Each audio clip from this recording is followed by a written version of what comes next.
मंडळी, काल परवा एक आजोबा मला भेटले होते.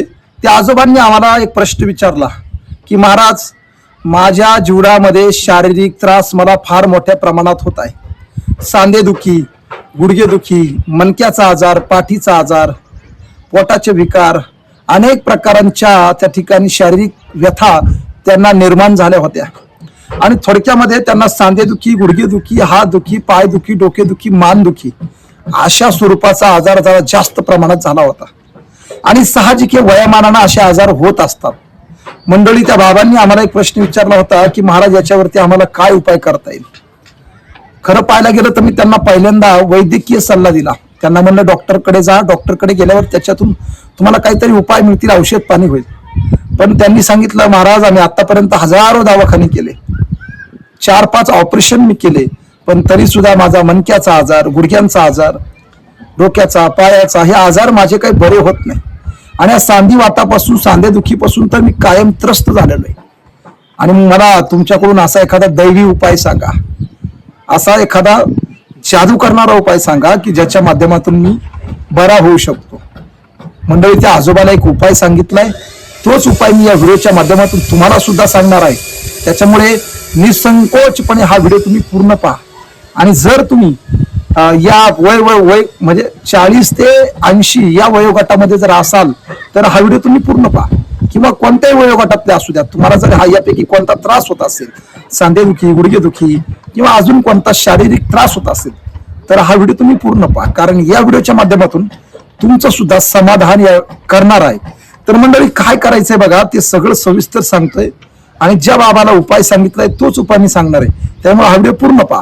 रामकृष्ण हरी मित्रांनो, मी एकनाथ महाराज भांबळे, नाथ महाराज या युट्यूब चॅनलमध्ये मी आपलं मनापासून स्वागत करतो.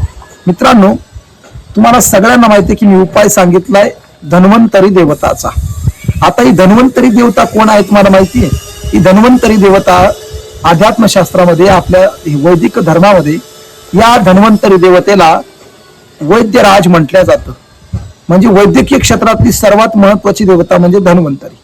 या धन्वंतरीच्या माध्यमातूनच आपण अनेक प्रकारच्या आजारावरती उपाय मिळवू शकतो, त्याच्यातून मुक्तता मिळवू शकतो. मंडळी, मी त्यांना उपाय सांगितलाय तांबा या धातूचा. तांब्याच्या धातूचं कडं त्यांना मी घालायला सांगितलं. पायामध्ये, हातामध्ये, जिथे सोपं वाटेल त्या ठिकाणी मी तांब्याच्या धातूचं कडं वापरायला सांगितलं. मंडळी, तांब्याच्या धातूचं कडं कशा पद्धतीने वापरायचं, त्याचा कशा पद्धतीने त्याला त्या ठिकाणी ऊर्जावान बनवायचं, हे मी या व्हिडिओतून तुम्हाला सविस्तर सांगणार आहे. आणि त्याचा आणि आपल्या आजाराचा कसा काय संबंध आहे हे सुद्धा सांगणार आहे. त्यामुळे व्हिडिओ निसंकोचपणे पहा. मंडळी, तांब धातू तुम्हाला सगळ्यांना माहिती आहे. या तांब धातूला त्या ठिकाणी ज्योतिषशास्त्रामध्ये अनन्यसाधारण महत्व आहे. विज्ञानाने सुद्धा तांब या धातूची शक्ती अधोरेखित केलेली आहे. विज्ञान काय सांगतं की या तांबा धातूमध्ये एक अशी ऊर्जा आहे की ती ऊर्जा आपल्या शरीराला अत्यंत पॉझिटिव्हपणे प्रभावित करते आणि आपल्या शारीरिक व्यथा दूर करण्याचं काम हे तांब्याचं कडं करत असतं. तांबा हे धातू करत असतं.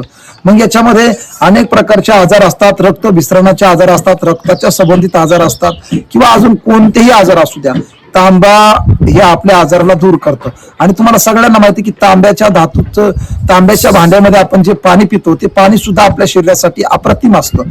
त्याची चव सुद्धा चांगली असते, आपल्या शरीरासाठी फायदेशीर सुद्धा असतं. तर मंडळी, या तांब्याच्या कड्याचा उपाय मी सांगितलाय बाबाला.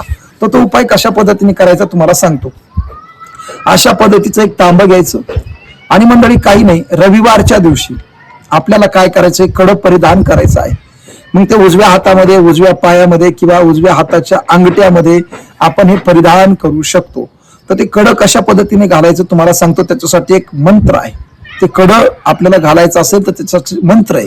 तर तो मंत्र काय मंडळी बघा, पहिल्यांदा या कड्याची पूजा करायची. तांब धातूचं कडं विकत आणायचं, त्याची पूजा करायची. आणि पूजा करत असताना हातामध्ये असं पकडायचं, उजव्या हातामध्ये, आणि ओम धन्वंतराय नमः, ओम धन्वंतराय नमः, ओम धन्वंतराय नमः अशा पद्धतीचा मंत्र 108 वेळा आपल्याला जपायचा आहे. आणि असं जपूनच, सूर्यदेवाला प्रार्थना करूनच हे तांब्याचं कडं आपल्या हातामध्ये, उजव्या हातामध्ये किंवा उजव्या पायाच्या अंगठ्याच्या बोटामध्ये किंवा जिथे आपल्याला सोयीचं वाटेल त्या ठिकाणी कडं परिधान करायचं आहे.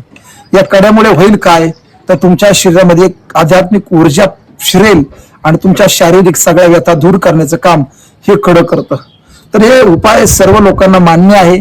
आपण पाहतो लहान बाळाच्या पायामध्ये सुद्धा आपण तांब्याच्या धातूचे कडे पाहतो. अनेक लोकांच्या साधू महात्म्याच्या पायामध्ये सुद्धा आपण तांबा या धातूचं कडं पाहतो. म्हणजे बऱ्याच लोकांनी तांबा या धातूचं कडं परिधान केलेलं आहे. त्याचा फायदा त्यांना झालेला आहे. मंडळी, तुम्हाला सुद्धा याचा फायदा होऊ शकतो. तुम्ही सुद्धा याच्यावरती नक्की विचार करा.